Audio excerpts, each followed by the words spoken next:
Palang Merah Indonesia bekerja sama dengan organisasi Booster Rencana Nasional membuka gerai donor darah di Hotel Claro, Makassar.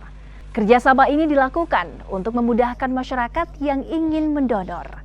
Dengan dibukanya gerai donor darah ini, akses masyarakat untuk mendonor darah mereka lebih mudah. Sehingga Palang Merah Indonesia Kota Makassar dapat memenuhi kebutuhan darah di Kota Makassar. Memang kalau setiap ada acara di Kopdar dimanapun, kebetulan dari yang pertama ya, pasti melakukan aksi sosial. Tujuannya adalah untuk beren bukan hanya untuk pengusaha dan tamu, tapi berguna untuk masyarakat yang ada di sekitar.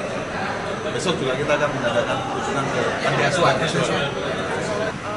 Kalau hari ini itu jumlahnya 22 kantong. Iya. Itu memang hanya 22 orang yang mendonor atau ada yang tertolak?